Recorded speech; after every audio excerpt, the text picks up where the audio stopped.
되기를 소망합니다.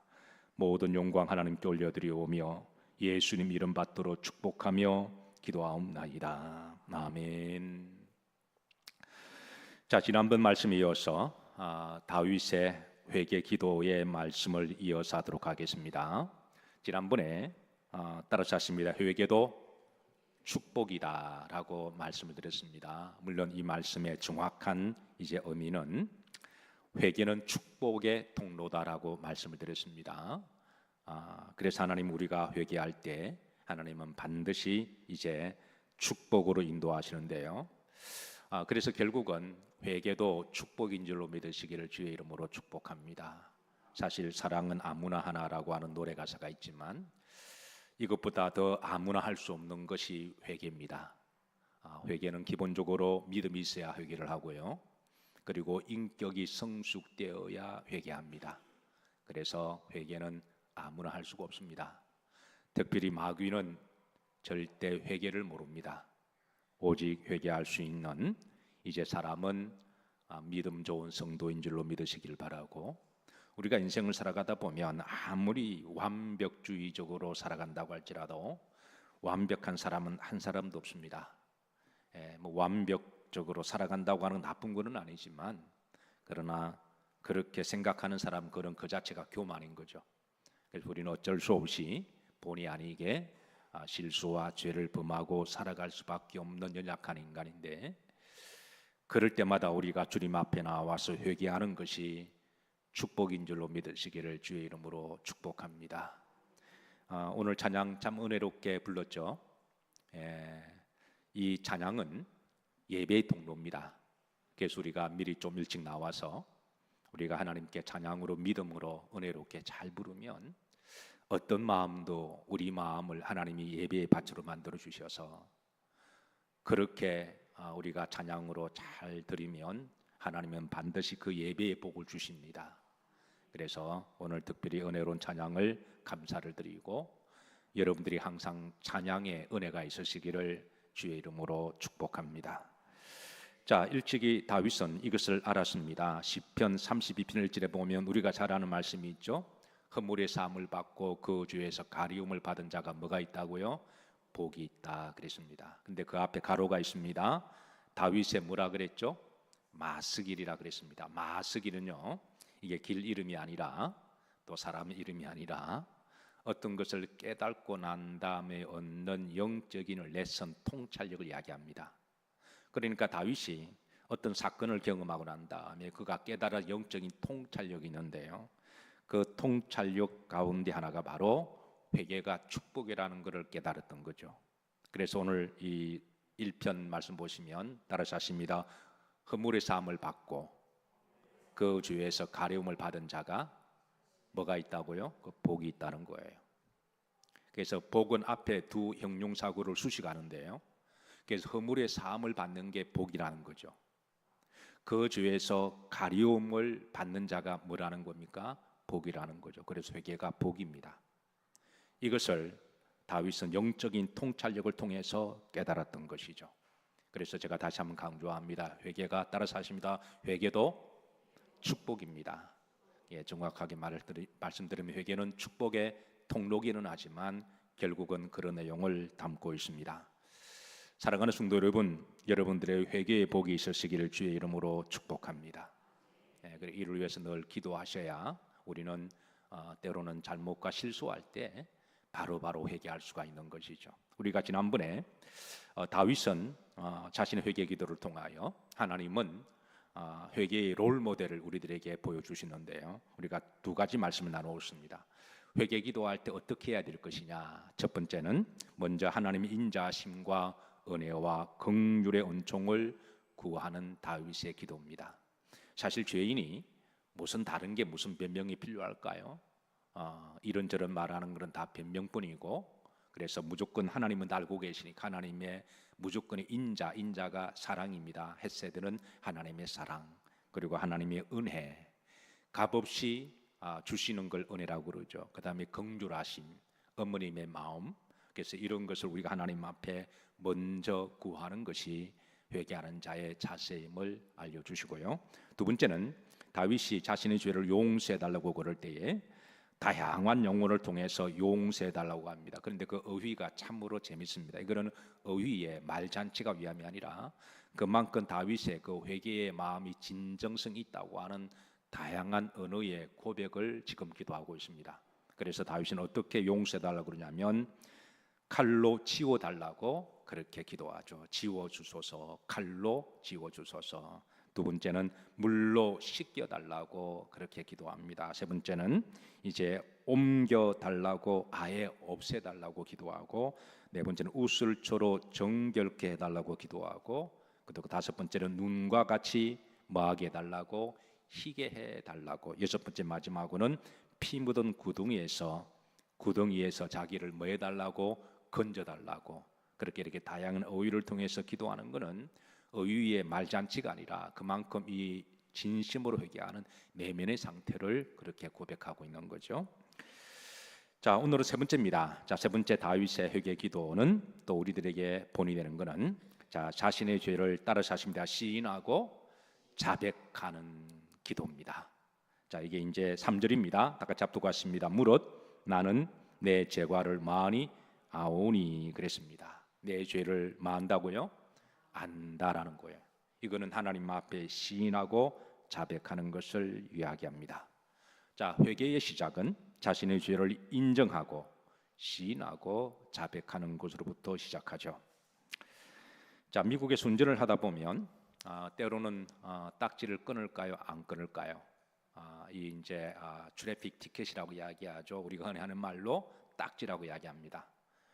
딱지를 끊지 않은 사람이 있을까요, 없을까요? 아무리 조심한다고 해도 운전을 하다 보면 본의 아니게 반드시 딱지를 끊을 수밖에 없는데요. 우리나라는 지금 많이 좋아져서 이렇게 이제 이 카메라로 다 하지만 아직은 미국은 워낙 넓어서 그런지는 몰라도 경찰관들이 딱 숨어 있습니다. 여전히 이제 전형적인 방법으로 이제 코너길이나 이렇게 좀 느슨한 곳에 항상 숨어 있다가 이 스피드건을 쏘아서 어떻게 하다 보면 딱지를 반드시 끊을 때가 있습니다. 저도 딱지를 끊었을까요, 안 끊었을까요? 제가 17년을 살면서 딱지를 한 번도 안 끊은 적이 한 번도 없습니다. 저도 본의 아니게 몇 번을 끊었는데요. 자, 제가 이걸 통해서 경험한 바가 있습니다. 자, 딱지를 끊게 되면 거기에서 이제 노티스를 줘요. 노티스를 주는데 여러분 우리나라 문화하고 미국의 교통 문화를 한번 비교해 보시고, 또 저는 목사니까 또 영적인 레슨을 통찰하려고 또 제가 깨닫게 됩니다. 자, 경찰이 딱지를 끊습니다. 그럼 거기에서 일단 벌점과 벌금을 두 가지를 부과합니다. 그리고 벌금이 꽤 세요. 벌금이 꽤 세고 벌금보다 더 무서운 것은 벌점입니다. 왜냐하면 벌점이 어느 정도의 쌓이게 한 10점 정도 쌓이게 되면 그때부터 보험회사도 안 받아주기 때문에 보험료도 올라갈 뿐만 아니라 아예 퇴출을 시켜버립니다. 이 사람은 잠재적인 사고의 유임 요인 요소로 보고, 그래서 아예 그냥 딱지 한 3번 받으면 벌금이 한 10점 넘어가면 그 다음부터 아예 퇴출을 시켜버려요. 그래서 이 벌금보다도 더 무서운 게 벌점인데요. 그래서 보통 이제 벌금은 뭐 100불, 200불 이렇게 해서 이렇게 내립니다. 큰 금액이죠. 적지 않은 금액인데, 이제 그 티켓을 받게 되면 이제 그 다음에 법정을 가야 되느냐 마느냐는 본인의 몫입니다. 만약에 내가 법정에 가기도 싫고 그러면 그냥 내가 그냥 지로를 통해서 벌금을 내고 벌점을 받으면 돼요. 그러면 돈도 돈이지만 벌점이 많이 받으니까 그래서 대부분 다 코트에 갑니다. 그래 저도 코트에 갔습니다. 코트에 제가 2번 간 적이 있습니다. 하나님이 경험하게 하시려고 2번 가게 하시는데요. 이 말은 역으로 말하면 제가 딱지를 몇 번 끊었다? 17년 동안 2번 끊은 거는 절대 많은 거 아닙니다. 저를 너무 비난하지 마세요. 그래서 이제 저 2번을 제가 가서 경험한 적이 있는데요. 가게 되면 저 같은 사람이 저밖에 없을까, 아니면 많이 있을까요? 많이 있습니다. 이렇게 많은 사람들이 모인하면서 제가 위로를 받기도 해요. 나 같은 사람이 또 있구나. 그래서 이제 판사가 많은 사람들을 다 재판을 해야 되잖아요. 재판을 해야 되기 때문에 판사가 제일 먼저 묻는 말이 있습니다. 딱 나오자마자 딱 이름 먼저 부르고 그다음 하는 말이 guilty or not guilty라고 딱 묻습니다. 아시다 guilty는 죄라는 것이죠. 그러니까 나온 사람이 당신의 죄가 인정하냐 그러면 guilty 그러면 바로 그 자리에 선고를 해버려요. 그러니까 벌금이 100불 같으면 보통 2분의 1, 3분의 1을 깎아줘요. 왜냐하면 자기 죄를 인정했으니까, 시인했으니까, 뉘우치고 있으니까. 그래서 그리고 벌금을 깎아줘요. 그런데 벌점은 없는 걸 해줍니다. 보통 3점 정도, 2점 정도. 이거는 너가 너 죄를, 그러니까 판사가 볼 때는 죄를 인정하느냐 안 하느냐가 중요하게 보는 거예요. 그러면 guilty라고 내가 말하면, 그러면 그 자리에서 fine 20불 아니면 30불 그리고 no point 그리고 그냥 돌려보냅니다. 그러면 심플해요. 그럼 그러고 딱 끝납니다. 근데 가끔 not guilty 하는 사람이 있을까요 없을까요? 있어요 없어요? 그거로 내가 인정하지 못한다는 거죠. 그럼 어떻게 될까요? 그럼 이제 그때 판사가 정색을 합니다. 아이 그러냐고. 뭐 죄가 없을 수도 있죠. 그러면 그날 딱지를 끄는 교통경찰관 오피스를 나오라 그럽니다. 그러니까 딱지를 끄는 교통경찰관도 자기가 한 사람 누가 티켓을 끊으면 그 사람을 위해서 그날은 법정에 나와요. 제도가 참 재밌죠. 그래서 재판관이 볼 때 이 사람이 정말 교통법규를 어겨서 이게 딱지를 받은 경우도 있고, 어떤 경우는 경찰관이 잘못 보거나 아니면 이거는 딱지를 끊을 일이 아닌데 딱지를 과하게 끊었다고 생각하면 이것을 공정하게 재판관이 심판을 합니다. 그런데 만약에 그날에 경찰관이 바빠서 다른 업무 때문에 나오지 못했다 그러면 죄가 검증이 안 되잖아요. 그러면 그냥 돌려보냅니다. 그래서 어떤 사람은 재판관에 나와서 눈치가 빠른 사람은 한번 이렇게 쑥 둘러봅니다. 자기 경찰관이 와 있는지 없는지. 참 머리가 좋은 사람이 얘나 지금 있는 것 같아요. 근데 없으면은 웬 떡이냐 그러고 낚일득을 해요. 그런데 어떤 경우는 그 경찰관 뒤에 숨어 있습니다. 이렇게 이제 그렇게 되면 이제 경찰관하고 이게 딱지를 끄는 사람하고 이제 법정인 이렇게 서로 이제 논쟁이 되는 거죠. 그러면 먼저 재판관이 경찰관이 묻습니다. 증거를 가져오라 그럽니다.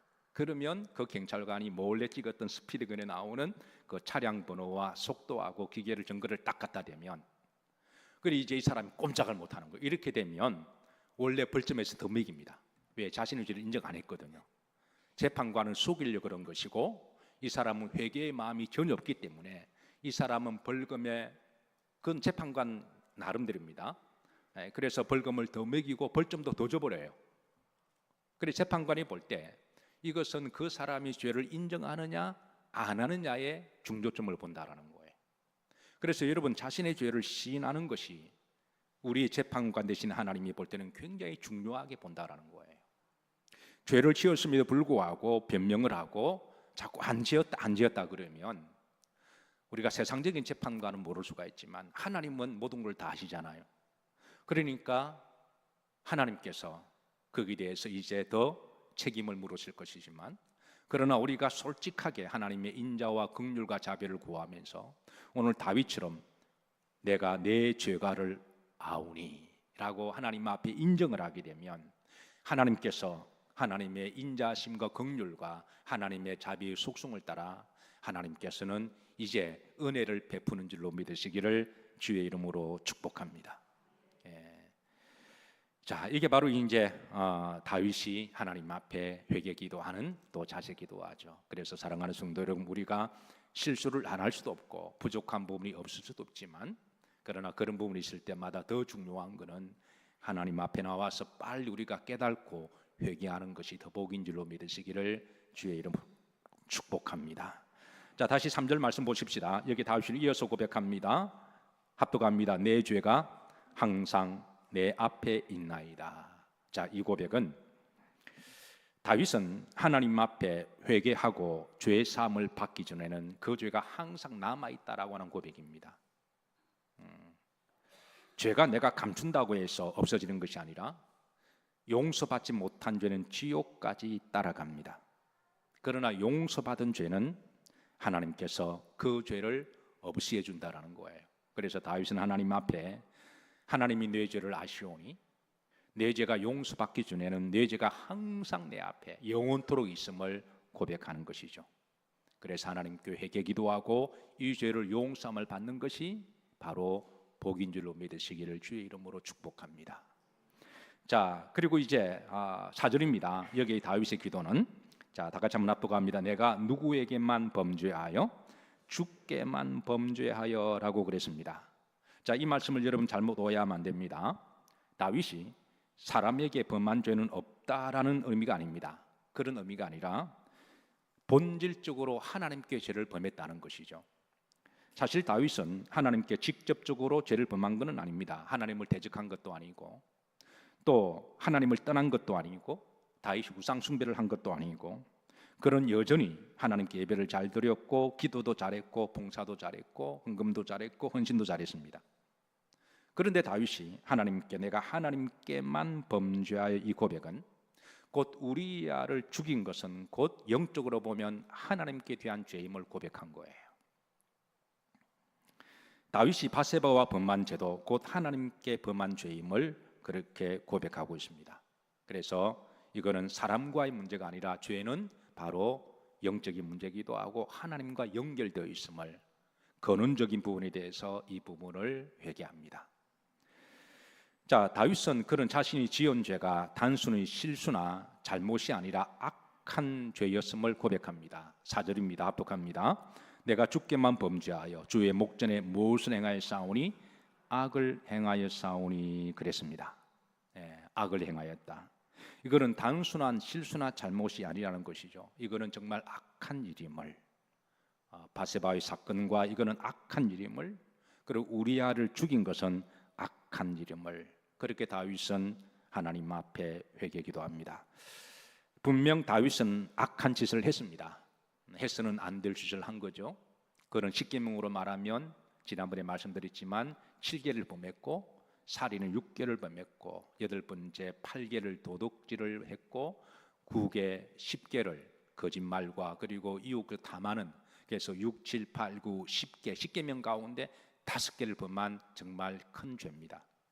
그런데 다윗이 큰 죄를 지었는데 중요한 것은 다윗이 이런 악을 행하고 죄를 지었다고 해서 하나님은 여전히 다윗을 따라 사십니다. 사랑하셨습니다. 이게 중요한 겁니다.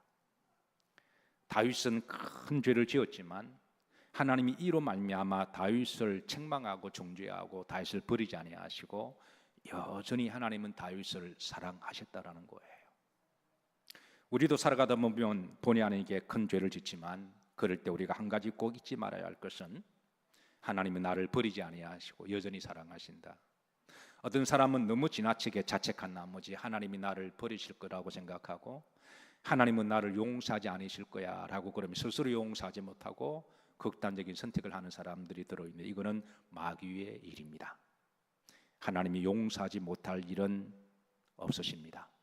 그래서 우리가 의도적으로 죄를 지어서는 안 되겠지만 본의 아니게 실수한다고 할지라도 따라 자십니다. 하나님은 여전히 나를 사랑하십니다. 아멘이신가요? 여기에 희망이 있고 위로가 있습니다.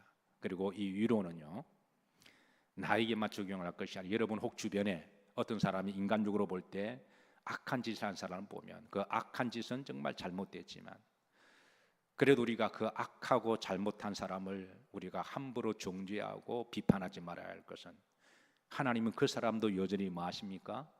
사랑하시기 때문에 우리가 그런 긍휼의 마음을 우리가 가지고 봐야 된다라는 거예요.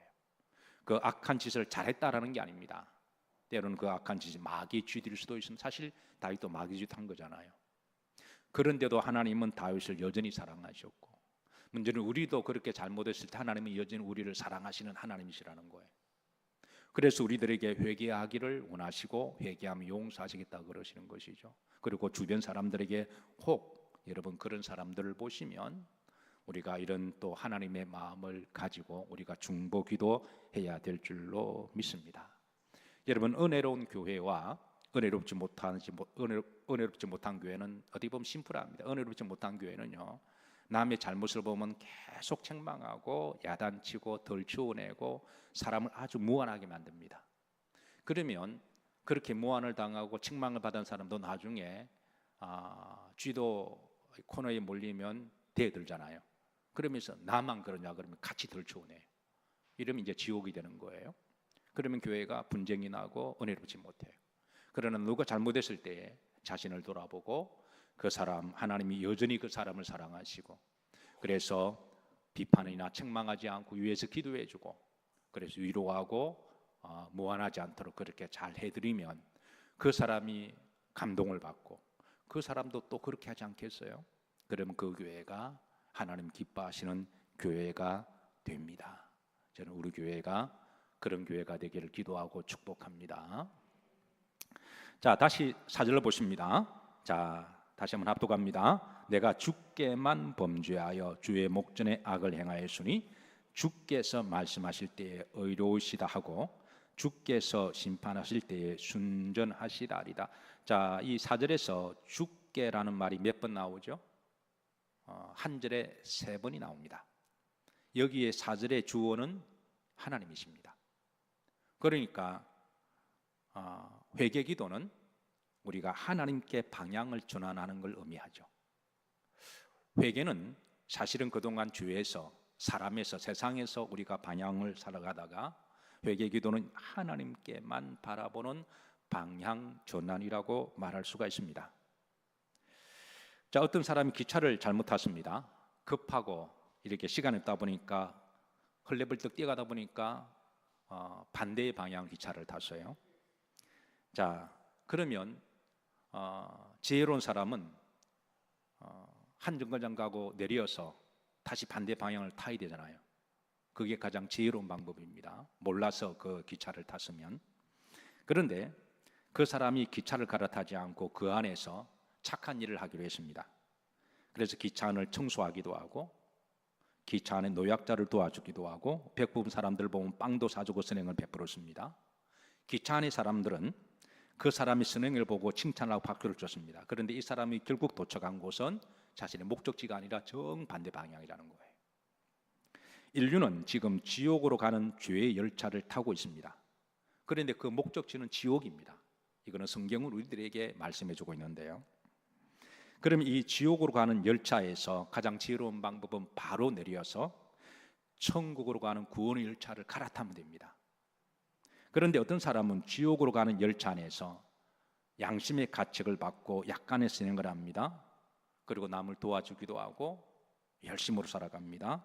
그렇다고 해서 목적지가 바뀌는 건 아니라는 거예요. 그래서 회개는 근본적으로 방향을 전환하는 행위를 이야기합니다. 그리고 그 방향 전환은 이제 우리가 하나님께 향하는 것이죠. 사랑하는 성도 여러분, 우리가 앞으로 살아가면서 본의 아니게 죄를 지을 수가 있지만 이럴 때 마귀가 우리를 지옥의 열차에 태우려 갈 때에 바로 내려서 다시 천국의 구원의 열차로 갈아타시기를, 그래서 오직 하나님만 바라보시기를 주의 이름으로 축복합니다. 죄를 짓고 예수님 밖에서 아무리 착한 짓 하고요, 아무리 도네이션 많이 하고 자선 사업해도 소용없습니다. 어떤 사람은 악한 짓을 하고 그리고 많은 돈을 벌었습니다. 여러분 마약 장사하면 돈 많이 벌어요. 사기치고 막 이렇게 하면 막 돈 법니다. 특히 권력이 있는 사람들은 남들보다 정보를 잘 입수하기 때문에 주식의 동향도 잘 알고 정보를 국가 정보를 얼마든지 먼저 얻을 수 있는 그런 위치가 있는 사람들은요, 그런 방법을 이용하면 몇천억 정도는 그냥 우습게 법니다. 그러니까 그 사람들이 보니까 그건 죄를 지은 거잖아요.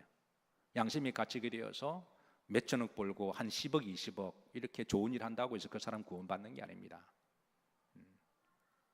그 양심의 가책을 받아서 우리가 선하고 착한 일을 한다고 해서 그거로 구원이 되는 것은 아니죠. 방향을 전환해야 됩니다. 근본적으로 하나님에게, 예수님에게, 지옥으로 가는 그 열차에서 내려서 구원받는 열차로 갈아타야 되는 것이죠. 자, 시편 51편 5절에 보면 다윗은 놀랍게도 이런 기도를 해요. 이 기도는 굉장히 영적으로 깊고 신학적인 기도인데요, 다윗의 그 영성이 얼마나 깊고 신학적인 것을 알 수가 있습니다. 자, 다윗은 죄의 근원 원죄에 대해서 기도합니다.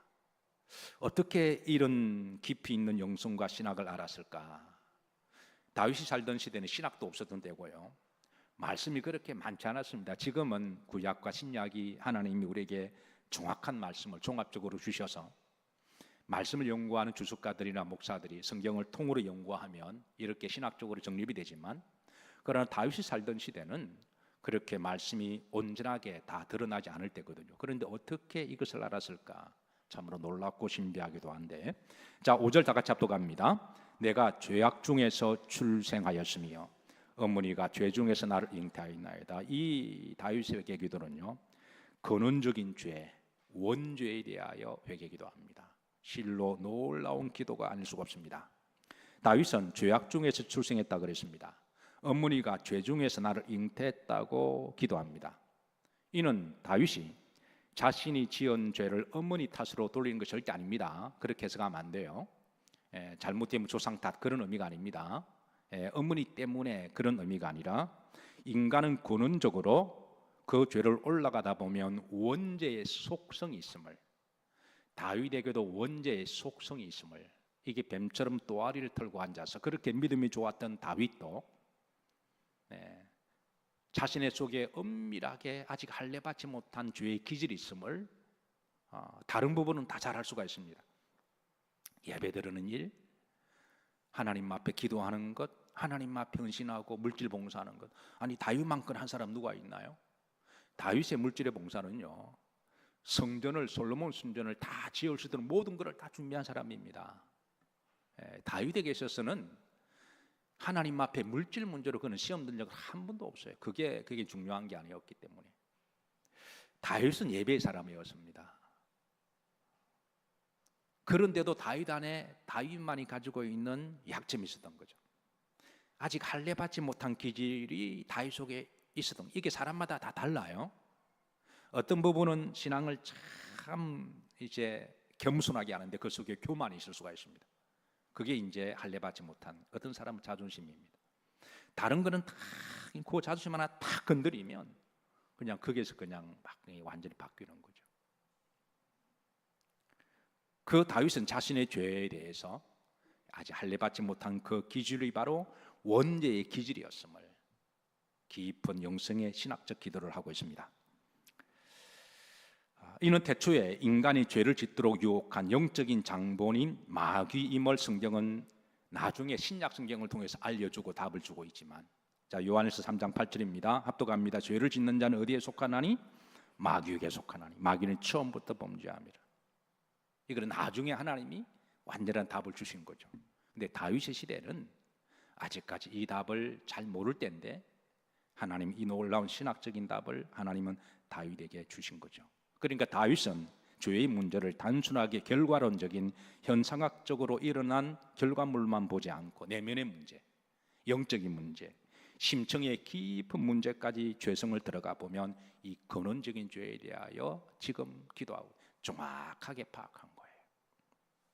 인간의 내면 속에 깊이 뱀처럼 또아리를 털고 자리 잡고 있는, 그리고 그 사람만이 가지고 있는 가장 약한 부분, 할례받지 못한 부분, 그 부분에 대해서 다윗은 하나님 앞에 자기는 어머니의 뱃속에 있을 때부터 어머니가 원죄를 가지고 죄성을 가지고 있었듯이 내가 죄 중에 태어나고 있음을 기도하고 지금 그 부분을 하나님께 진솔하게 기도하고 있습니다.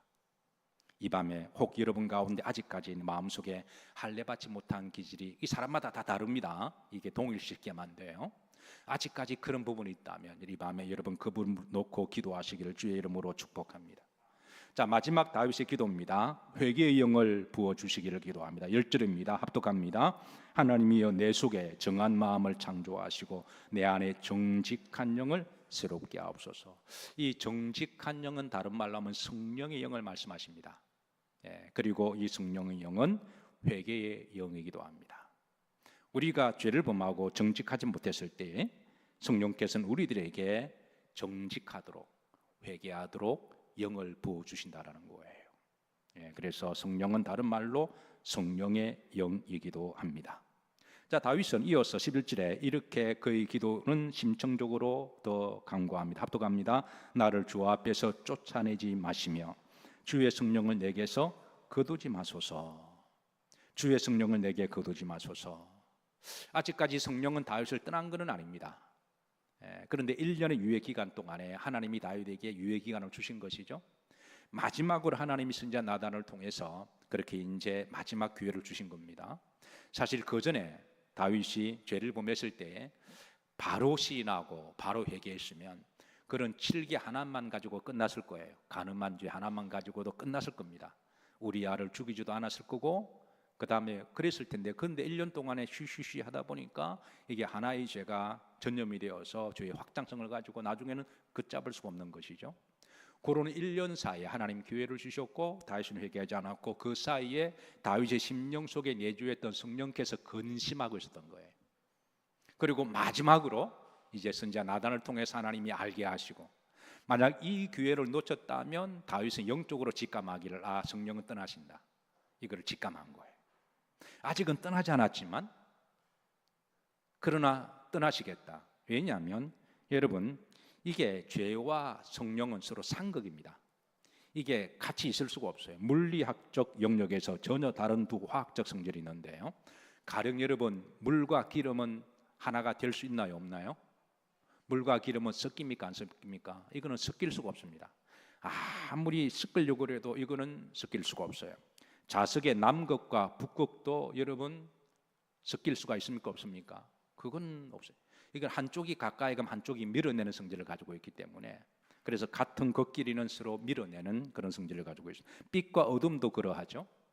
빛이 있는 곳에 어둠이 있을 수가 없습니다. 빛이 있으면 어둠은 물러가고요, 빛이 없으면 어둠이 지배하게 되는 거죠. 그래서 빛과 어둠은 서로 하나가 될 수가 없듯이, 마찬가지로 성령과 죄는 서로 상극입니다. 서로 섞일 수가 없는 거죠.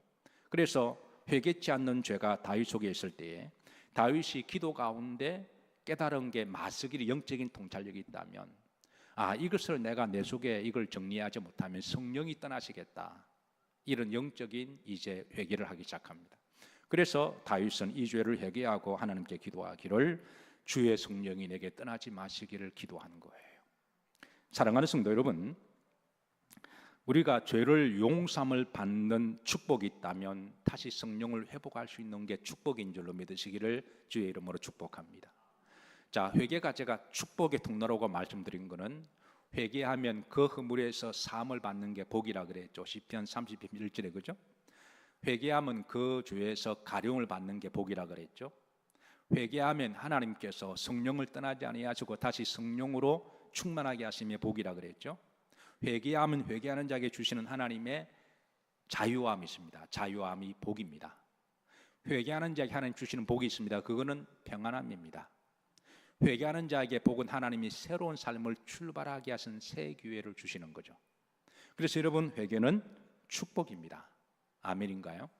그래서 사도 베드로가 이렇게 증언합니다. 사도행전 2장 38절입니다. 압도갑니다. 베드로가 이르되 너희가 회개하여 각각 예수 그리스도의 이름으로 세례를 받고 죄 사함을 받아라. 그리하면 성령을 선물을 받으리니. 그래서 성령이 내주하는 것은 성도의 여러분 최고의 축복입니다. 내 주머니에 돈이 두둑한 것보다도 성령이 내 속에 충만히 임재하시고 내주하시는 게 여러분 성도의 진정한 복인 줄로 믿으시기를 주의 이름으로 축복합니다. 말씀을 정리합니다. 우리가 살아가다 보면 본의 아니게 실수도 하기도 하고 또 잘못하기도 하고 때로는 큰 죄를 저지르기도 합니다. 그러나 그래도 여전히 하나님은 우리를 사랑하십니다. 그리고 우리가 하나님 앞에 회개하면 하나님은 모든 죄를 다 용서하시는 하나님이시고, 그래서 회개 기도할 때 우리가 내 마음대로 회개 기도하고 내 감정적으로 회개 기도하는 게 아니라 회개의 롤 모델 다윗을 먼저 보여주셨으니, 그래서 여러분 우리가 회개 기도할 때 이 다윗을 기억하시면서 그렇게 다윗 따라 기도 진심으로 하다 보면 하나님 약속하신 대로 이제 축복이 되게 하실 줄로 믿으시기를 바라고, 이 회개의 복이 하나님